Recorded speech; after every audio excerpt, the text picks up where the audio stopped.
Hello বন্ধুরা, আসসালামু আলাইকুম। আমরা এসেছি নওগাঁ জেলা রানীনগর উপজেলার রক্তদহ বিল পর্যটন এলাকা ও পাখিপল্লীতে।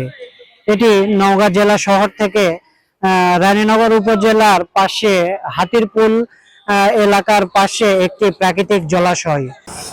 এই প্রাকৃতিক জলাশয়টি কৃষি, মাছ ধরা এবং পাখির আবাসস্থল হিসেবে ব্যবহৃত হয়ে থাকে।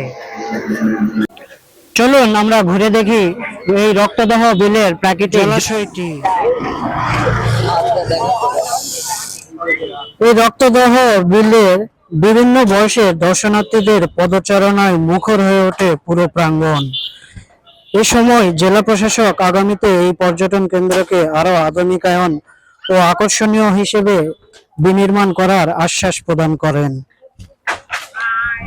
ঐতিহাসিক রক্তদহ বিলের ঐতিহ্যকে দেশবাসীর কাছে পৌঁছে দিতে উপজেলাবাসীর জন্য পরিবার নিয়ে কিছুটা সময় প্রাকৃতিক পরিবেশে অতিবাহিত করতে এবং যান্ত্রিক জীবনে একটি সুস্থ বিনোদন পেতেই উপজেলার ঐতিহ্যবাহী হাতিরপুল এলাকা সহ শত বছরের ঐতিহ্য রক্তদহ বিলের সংযোগ খাল, রতনডালার দুপাশের নিরিবিলি পরিবেশকে ঘিরে একটি ছিমছাম বিনোদন কেন্দ্র গড়ে তোলার পরিকল্পনা গ্রহণ করেন উপজেলা নির্বাহী কর্মকর্তা মোহাইমেনা শারমিন।